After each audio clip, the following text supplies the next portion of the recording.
नमस्कार, आई India analysis में आपका स्वागत है। मैं हूं राजेश सक्सेना।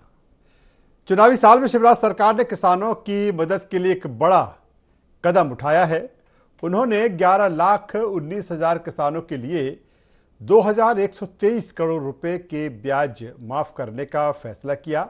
इसमें उन किसानों को भी शामिल किया जाएगा जिन्होंने कर्ज माफी के लिए कमलनाथ सरकार में आवेदन किया था लेकिन उन्हें लाभ नहीं मिला।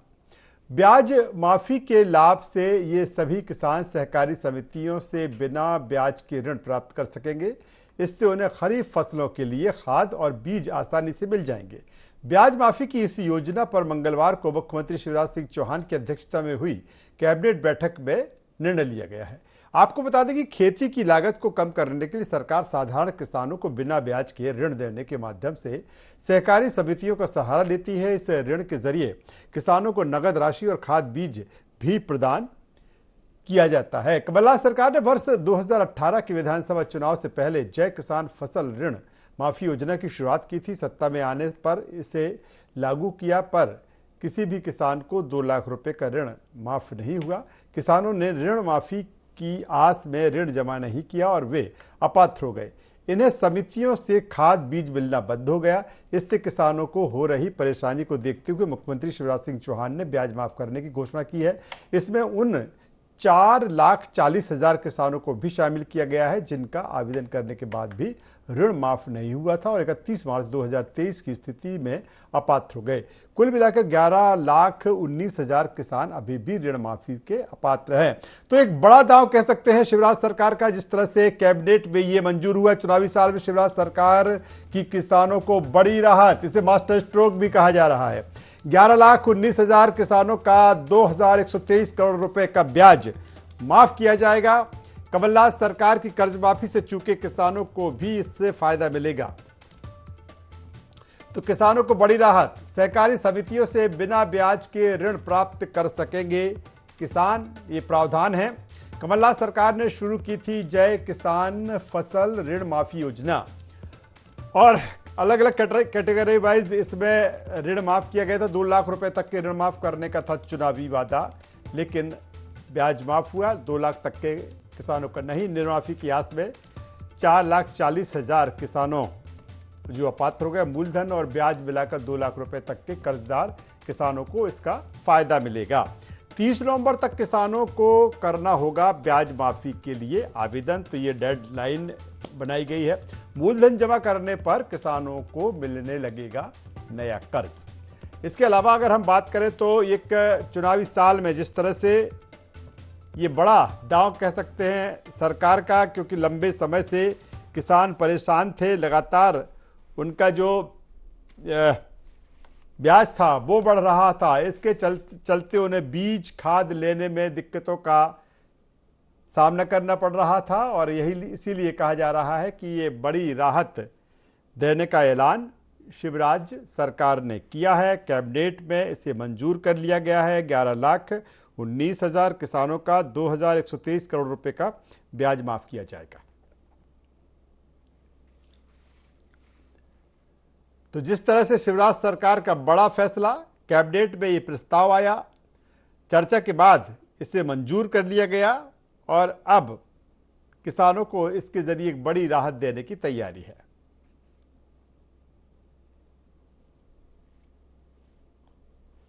तो चुनावी साल में सरकार का बड़ा फैसला 2,123 करोड़ रुपए का ब्याज माफ करने का ऐलान किया गया है। कैबिनेट बैठक में से चर्चा के बाद मंजूरी मिली है। 11,19,000 किसानों का जो ब्याज है वो माफ किया जाएगा, क्योंकि एक तरफ अगर हम कांग्रेस की बात करें तो किसानों की जो कर्ज माफी 2018 में एक बड़ा दांव कांग्रेस की तरफ से सरकार बनी।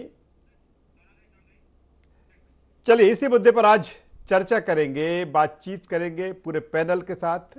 सबसे पहले 2 मेहमान इस चर्चा में हमारे साथ में जुड़ रहे हैं, उनका पहले मैं परिचय करा दूं, फिर इस चर्चा को हम आगे बढ़ाएंगे। हमारे साथ में है आशीष तिवारी जी है, बीजेपी के युवा नेता, सह मीडिया प्रभारी। आशीष जी स्वागत है। वरिष्ठ पत्रकार चेतन भट्ट साहब हमारे साथ में है, चेतन जी का भी स्वागत करूंगा। और अमित तांवरे जी हमें दिख रहे हैं, शायद कुछ प्रॉब्लम अभी है उनको वॉइस को लेकर, ऑडियो को लेकर। वो भी जब तक क्लियर होगी, उनका भी मैं यहाँ पर, कांग्रेस की युवा नेता है, प्रवक्ता है। अमित जी आपका भी स्वागत है। सबसे पहले आशीष तिवारी जी आपके पास मैं आता हूँ। आशीष जी, जिस तरह से कैबिनेट में इसे मंजूरी मिली है, 2123 करोड़ रुपए का ब्याज माफ किया जाएगा सरकार का, जिस तरह से ऐलान है, मास्टर स्ट्रोक कहें इसे सरकार का, चुनावी साल है। देखिए, भारतीय जनता पार्टी की सरकार, मध्य प्रदेश की सरकार किसानों की सरकार है। किसान का बेटा मुख्यमंत्री है तो निश्चित तौर पे मध्य प्रदेश के अंदर किसानों के लिए ही योजनाएं बनाई जाएंगी। किसानों के हित में हम काम करने वाली सरकार के रूप में सारे देश में जाने जा रहे हैं। और मैं आपको बताना चाहता हूं कि जब हम देखते हैं कि कृषि की विकास दर की स्थिति क्या थी कांग्रेस के जमाने में 2002 और 3 में 3%, और जब 2020 और 21 के आंकड़े हम देखते हैं तो 18.89% हमारे विकास की दर हुई। तो कृषि के क्षेत्र में लगातार मध्य प्रदेश की सरकार ने जो काम किया, उसके कारण मध्य प्रदेश आज विकास के नए आयाम को छू रहा है। तो मैं कहना चाहता हूं कि एक और जहां कांग्रेस पार्टी, जिसने अपने वचन पत्र में ये कहा कि मैं किसानों का कर्जा माफ करूंगा, साथ ही साथ राहुल गांधी जी का तो एक बड़ा स्टेटमेंट था, 1 2 3 4 5 6 7 8 9 10 दिन के अंदर यदि किसानों का कर्जा माफ नहीं हुआ तो मैं मुख्यमंत्री बदल दूंगा, ऐसा कहने वाले थे कांग्रेस के उस समय के राष्ट्रीय अध्यक्ष राहुल गांधी जी। तो इस प्रकार के जो बयान आए और इसके कारण हमारे किसान भाई उनसे प्रभावित हुए, कांग्रेस को बहुमत भी मिल गया, उनकी सरकार भी बन गई। लेकिन आशीष जी आपका जो मुकाबला है वो कांग्रेस की कर्ज माफी से है। आज आप ब्याज माफी कर रहे हैं। 2018 में कहीं ना कहीं जिस मास्टर स्ट्रोक की हम बात आपके लिए कर रहे हैं, वही मास्टर स्ट्रोक कांग्रेस ने चला था 2018 में, उसका फायदा मिला, लेकिन हो गए थे और उनको किसी भी प्रकार से ऋण नहीं प्राप्त हो पा रहा था कि वो अपनी फसल के लिए कुछ काम कर पाए, फसल कृषि के लिए अपना उत्पादन बढ़ाने के लिए। चलिए मैं आता हूं आशीष जी, मैं आता हूं। अमित तांवरे जी हमसे जुड़ चुके हैं, बेहतर आवाज मेरी उन तक पहुंच रही होगी। सबसे पहले स्वागत करूंगा। अमित जी, आवाज मिल रही है जी? बहुत बहुत धन्यवाद आपका। चलिए अमित भाई, सबसे पहले सवाल यही कि जिस तरह से चूंकि चुनावी वर्ष है और कहा जाता है कि अब जो सारी चीजें होती हैं कहीं ना कहीं उस ट्रैक पर दौड़ती हुई दिखती हैं, जिस तरह से फैसला लिया गया है 11,19,000 किसानों का 2123 करोड़ रुपए का ब्याज माफ करेगी शिवराज सरकार, आज कैबिनेट में निर्णय लिया गया है। आपकी जो कर्ज माफी है, कहीं ना कहीं नहीं लगता कि उसके मुकाबले की एक बड़ा काउंटर किया गया है? देखिए, मध्य प्रदेश की जो ये सरकार चल रही है वो इतना कर्जा ले चुकी है कि वो अभी तक सिर्फ ब्याज ही ब्याज भर पा रही है कर्जे का। तो वो क्या किसानों का ब्याज माफ करेगी? और राजेश जी, आपको याद होगा कि सन 2008 में शिवराज जी ने ऐसी घोषणा करी थी कि 50,000 तक का किसानों का कर्जा हम माफ करेंगे। उस घोषणा की, उस वादे का उनका क्या हुआ ये आप और हम सभी लोग जानते हैं। भारतीय जनता पार्टी के नेता सदन के बाहर तो ये खूब बातें करते हैं कि 2018 में कमलनाथ जी की सरकार आई, उन्होंने वादा किया था किसानों का कर्जा माफ करेंगे, लेकिन किसानों का कर्जा माफ नहीं किया। ये लोग कहते थे एक भी किसान का कर्जा माफ नहीं हुआ, लेकिन सदन में इनके कृषि मंत्री कमल पटेल जी स्वीकार करते हैं और बोलते हैं कि 27 लाख किसानों का कर्जा माफ हुआ। तो ये इनकी कथनी और करनी में अंतर है। किसान जानता है कि उसकी दुर्दशा का जिम्मेदार एक लंबे समय से जो 4 बार के मुख्यमंत्री हैं शिवराज सिंह चौहान, जो कि अपने आप को किसान पुत्र भी बताते हैं। वो कहते हैं कि हमने किसान को फायदे का धंधा बनाया है, लेकिन शिवराज जी माफ करना कि सिर्फ मध्य प्रदेश में सिर्फ एक किसान जो है, सिर्फ उसी को इतने लंबे समय में फायदा हुआ है और उनका नाम है लेकिन अमित सवाल इस बात का उठता है, अमित तांवरे जी सवाल इस बात का उठता है कि जब 2018 में आपने कहा था कि किसानों का कर्जा माफ करेंगे, उस समय ये क्लियर नहीं था कि कैटेगरी वाइज आप करेंगे, लेकिन फिर जब आपके साथ यूरिया मांगता है तो उसके ऊपर लाठियां चलाई जाती हैं। अमित जी मेरी आवाज मिल रही है? अमित जी मेरा एक सवाल ले लीजिए। गोलियां चलाई जाती हैं अमित जी, भारतीय जनता पार्टी के अमित तामरे शासन जी, में, मेरा सवाल ले ये लीजिए। आपको हमको सभी को याद है। शायद तो ये सिर्फ एक पॉलिटिकल स्टंट है शिवराज जी का, और जी लंबे जी समय से अमित जी जनता मेरी जो है आवाज मिल रही है? एक सवाल ले लीजिए मेरा। मेरा सवाल ये इस बात को लेकर है कि जब 2018 में आपने किसानों की कर्ज माफी का वादा किया था, सरकार बनी, उस समय तक कैटेगरी वाइज नहीं था, लेकिन जब आपकी सरकार बनती है तो आपने अलग अलग स्लैब बना दिए, और यही कारण है कि तमाम सारे जो किसान हैं 2 लाख तक का जो कर्जा माफ होना था वो नहीं हुआ, और इसके चलते वो लगातार डिफाल्टर होते रहे, उनका कर्जा बढ़ता गया, ब्याज बढ़ता गया उनका। देखिए, कहीं कोई ऐसी स्थिति नहीं थी। आप याद करिए कि कमलनाथ जी ने जब मुख्यमंत्री पद की शपथ ली, जब वो बल्लभ भवन पहुंचे थे, तो मंत्रालय में उन्होंने जो सबसे पहली फाइल साइन करी थी वो किसान कर्ज माफी की करी थी। और राजेश जी, सरकार जो होती है वो 5 साल के लिए होती है, 5 साल के हिसाब से उसकी रणनीति तय होती है। अब हमें तो ये पता नहीं था कि सौदेबाजी करके सरकार को गिरा देंगे ये लोग, और ना ही किसानों को ये बात पता थी, लेकिन हमारी नीति और नियत स्पष्ट थी, इसलिए आते से ही हमारे मुख्यमंत्री कमलनाथ जी ने सबसे पहली फाइल जो है वो किसानों के पक्ष में साइन की थी। चलिए अमित जी, दोबारा आता हूं। वरिष्ठ पत्रकार चेतन भट्ट साहब हमारे साथ में हैं। चेतन भट्ट साहब, 2018 में किसानों की कर्ज माफी का बड़ा एक दांव कहेंगे किसानों ने खेला। ये बीजेपी भी बेहतर तरीके से जानती है, सरकार बेहतर तरीके से जानती है कि कहीं ना कहीं इसका मुकाबला तो करना होगा। भले किसानों की कर्ज माफी का वादा किया, 1.5 साल में सरकार गिर गई। जिस तरह से ब्याज माफी लेकर आई है शिवराज जी सरकार, किस रूप में देखते हैं? क्योंकि अभी भी कहीं ना कहीं कांग्रेस कह रही कि कर्ज माफी जो हमने वादा किया था हम वो पूरा करते, आपने 5 साल तक हमारी सरकार चलने नहीं दी, तो अब ये मुकाबला कर्ज माफी बनाम ब्याज माफी का। देखिए राजेश जी, इस समय पूरी राजनीति मुफ्तखोरी, वायदे और एक कर्ज माफी पे डिपेंड हो चुकी है। नया ये चुनावी वर्ष है, 4-6 महीने बाद मध्य प्रदेश में चुनाव होने वाले हैं। जाहिर सी बात है कि भारतीय जनता पार्टी अपनी तरफ से पूरा प्रयास इस बात के लिए करेगी कि वो फिर से एक बार सत्तासीन हो जाए। वहीं दूसरी तरफ कांग्रेस भी पूरी कोशिश करेगी कि जिस तरह से 2018 में उन्होंने भारतीय जनता पार्टी को सत्ता से विमुख किया था, एक बार वो फिर कोशिश करे। इसलिए तमाम वायदे किए जा रहे हैं तरह तरह के दोनों दलों की तरफ से। लेकिन आप ये सोचिए कि मध्य प्रदेश पे कर्ज कितना बढ़ता जा रहा है। आप हर चीज को मुफ्त कर दीजिए। अभी 1,000 रुपया लाडली बहनों को देने की घोषणा की है शिवराज सिंह चौहान ने, जिसके फार्मान भी भर दिए गए हैं। उसके बदले में कमलनाथ सरकार ने 1,500 रुपये देने की बात की है, 500 रुपये के गैस सिलेंडर की बात की है। तो ये सब मतदाताओं को लुभाने की जो कोशिशें जारी हैं, उसके पीछे सिर्फ एकमात्र उद्देश्य है कि ये इन प्रकारेण हम किसी तरह से सत्ता में आ जाए। जहाँ तक किसानों का मसला है, किसान निश्चित रूप से एक बहुत नाजुक समस्या है और एक नाजुक नब्ज भी है राजनीतिक दलों की, क्योंकि किसान इस देश का अन्नदाता है और वो फसल उगाता है जिससे हम सब रोटी खाते हैं। किसानों की जहां तक कर्ज माफी की बात है, तो ये बात तय है कि कमलनाथ सरकार इसी मुद्दे को लेकर सरकार में आई थी और उन्होंने प्रयास भी किए थे, 50,000 तक के जो कर्ज हैं वो माफ भी किए थे। लेकिन अपने अंतर्द्वंद के चलते जब उनकी सरकार गिर गई तो उसको वो पूरा नहीं कर पाए। इस बात को विधानसभा में भी स्वीकार किया गया था कि उन्होंने कर्ज माफी की है, लेकिन पूरी कर्ज माफी नहीं हो पाई जो उनकी घोषणा थी। तो किसानों का जो मसला है, अभी आप देखिए कि पिछले 4-6-8 दिनों में जिस तरह का मौसम बना है पूरे प्रदेश में, उससे किसानों की फसलें बर्बाद हुई हैं और जो खरीदा हुआ माल था वो भी बर्बाद हुआ है।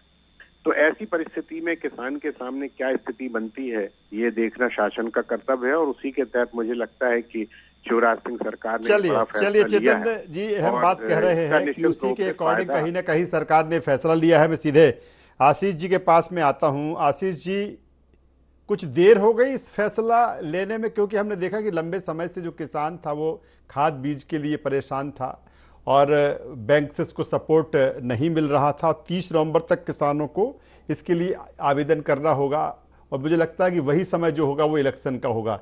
जो आचार संहिता है मुझे लगता है कि शायद अक्टूबर के फर्स्ट वीक या उससे पहले लग जाए। देखिए, मध्य प्रदेश की जो परिस्थितियां थी अभी कृषि के क्षेत्र में, लगातार मौसम ने करवट बदली, मौसम खराब था, मौसम खराब होने के कारण किसानों की बहुत सी फसलें नष्ट हुई, ये बात बिल्कुल सत्य है। तब हमारी सरकार ने उस विषय को संज्ञान में लिया और संज्ञान में लेने के पश्चात में उस पर ये कहना चाहिए कि उसके प्रशासनिक स्तर पर सर्वे कराए, किसको कितना मुआवजा मिल सकता है, वह मुआवजा के लिए भी प्रयास किया कि हमारी सरकार उसमें कितनी राहत राशि दी जा सकती है, उस राहत राशि को देने का भी प्रयास मध्य प्रदेश की सरकार ने किया। परंतु मध्य प्रदेश की सरकार, मध्य प्रदेश का जो किसान था, वह किसान केवल और केवल वादा खिलाफी के कारण आज कर्ज में डूब गया था, और वो कर्ज था ब्याज का कर्ज। मूलधन वो चुकाना चाहता था। मध्य प्रदेश का किसान हर समय जब कृषि के लिए ऋण लेता रहा तो वह समय से चुकाने का प्रयास करता था और किसान चुकाते भी रहे। परंतु जब कमलनाथ जी ने अपने वचन पत्र में ये लुभावना वादा किया कि हम पूर्णतः कर्ज माफ कर देंगे और विभिन्न प्रकार के वादे किए अपने वचन पत्र में, जिससे कहीं ना कहीं लोग प्रभावित हुए थे उस समय पर, ये बात सही है।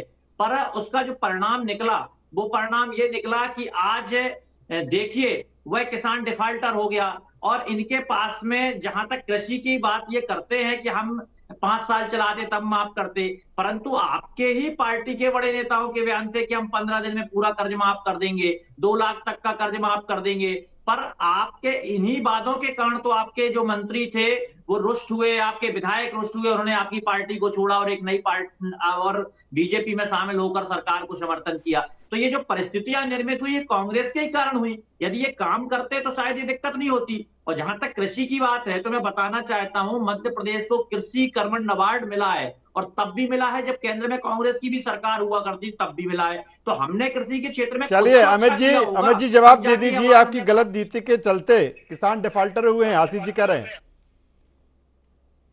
देखिए, ये शिवराज जी अदाकारी और कलाकारी की राजनीति करते हैं। मैं आपको बताता हूं, आपको याद होगा राजेश जी, रीवा में प्रधानमंत्री नरेंद्र मोदी जी आए थे और उनके सामने ही शिवराज सिंह चौहान जी ने कहा था, दोनों हाथे अपने खड़े करके, कि मध्य प्रदेश में किसानों की आमदनी जो है वो 2 गुनी से अधिक हो गई है।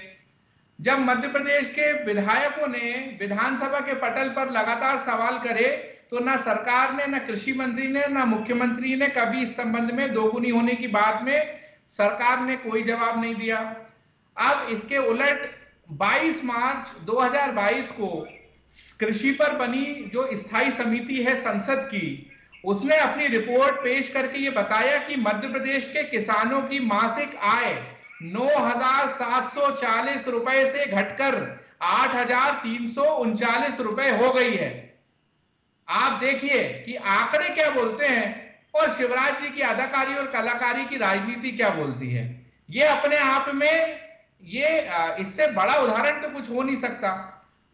नहीं, लेकिन अमित जी, आरोप तो आप पर ये है कि आपने वादा करके भी आप उसको पूरा नहीं किया। और सबसे बड़ी बात, ठीक है आप कह रहे हैं, बिल्कुल सही बात है कि 5 साल के लिए सरकार चुनी जाती है, लेकिन जिस तरह का स्लैब की बात कर रहे हैं, पहले ये डिसाइड नहीं था आपके घोषणा पत्र वचन पत्र में, बाद में आपने स्लैब डिसाइड कर दिया 50,000, 1 लाख, फिर 2 लाख, इस तरह का। देखिए, हमारी कथनी करनी में अंतर नहीं था, इसलिए हमने 27 लाख किसानों का कर्जा माफ करा और उसको आगे ले जाने की हमारी लगातार रणनीति थी। 5 साल हमारी सरकार चलती, हम सारे किसानों का कर्जा माफ करते। जब सरकार बनी, कमलनाथ जी मुख्यमंत्री बने, तो सरकारी खजाने की क्या स्थिति थी आपको मालूम है। आज भी क्या स्थिति है, हर महीने सरकार जो है वो लगातार कर्जा ले लेकर चल रही है और अपनी वाहवाही जो है वो लूट रही है।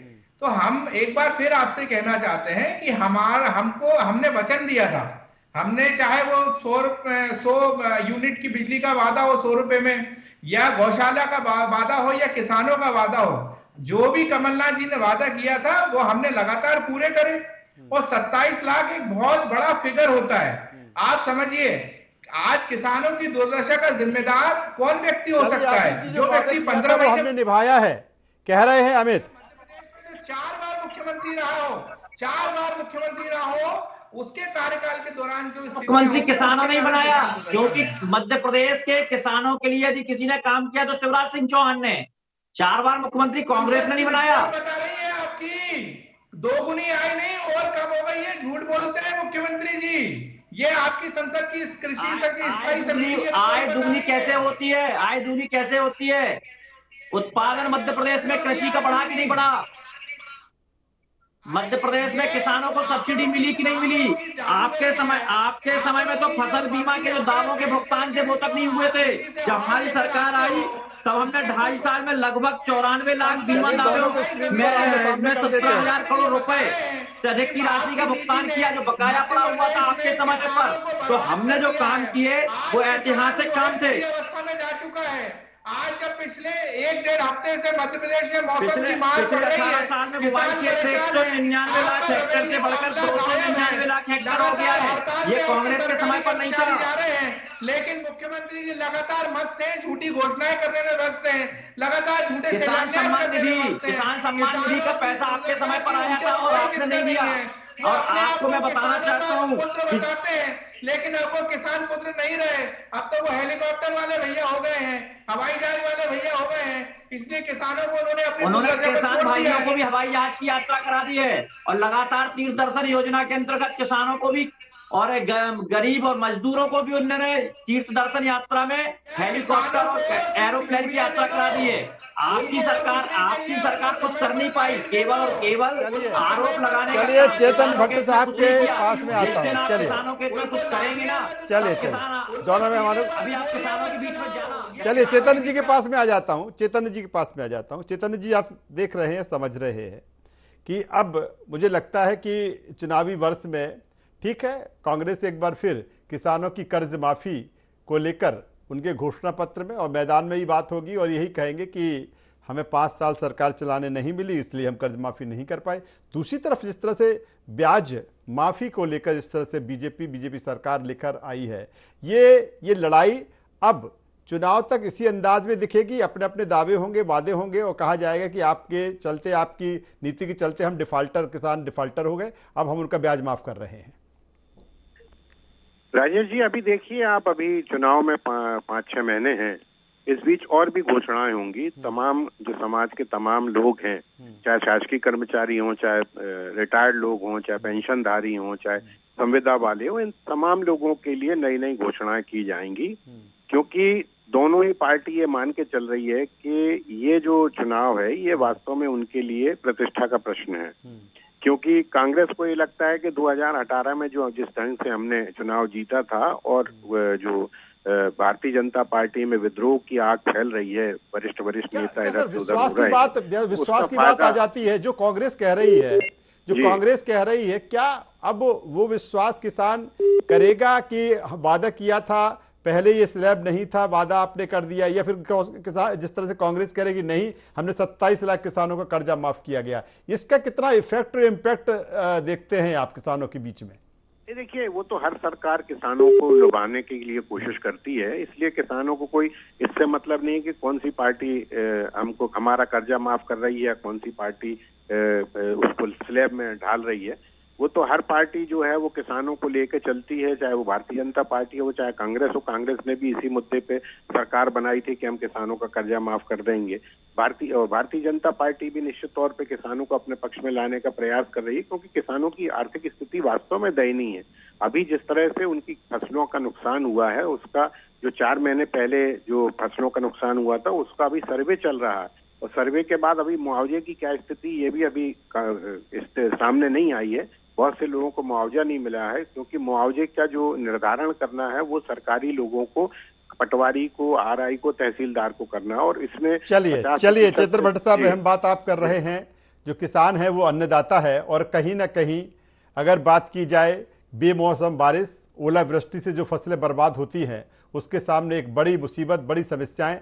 तीनों मेहमानों का मैं यहाँ पर शुक्रिया करूँगा। तो एक बार फिर किसान केंद्र में है, क्योंकि चुनाव है। 2018 में किसानों की कर्ज माफी का बड़ा दावा, बड़ा वादा, बड़ा दांव कांग्रेस ने खेला था और अब जिस तरह से देखा जाए, शिवराज सरकार ने जिस तरह से फैसला किया है, कैबिनेट में मंजूरी मिली है, 11,19,000 किसानों का 2,123 करोड़ रुपए का जो ब्याज है वो शिवराज सरकार माफ़ करेगी। लेकिन इसके चलते जिस तरह से कांग्रेस सवाल खड़े कर रही है कि हमने किसानों की कर्ज माफ़ी का वादा किया था, हमने किसानों की कर्ज माफ़ी भी की, लेकिन सरकार जिस तरह से 5 साल चलना चाहिए थी नहीं चली, 1.5 साल में ही जिस तरह से सरकार गिरी, इसी के चलते जो हमने स्लैब बनाया था वो पूरा नहीं हुआ। कुल मिलाकर इसको लेकर एक तरफ सियासत और राजनीति है और दूसरी तरफ कहीं ना कहीं शिवराज सरकार की किसानों को राहत देने की कोशिश।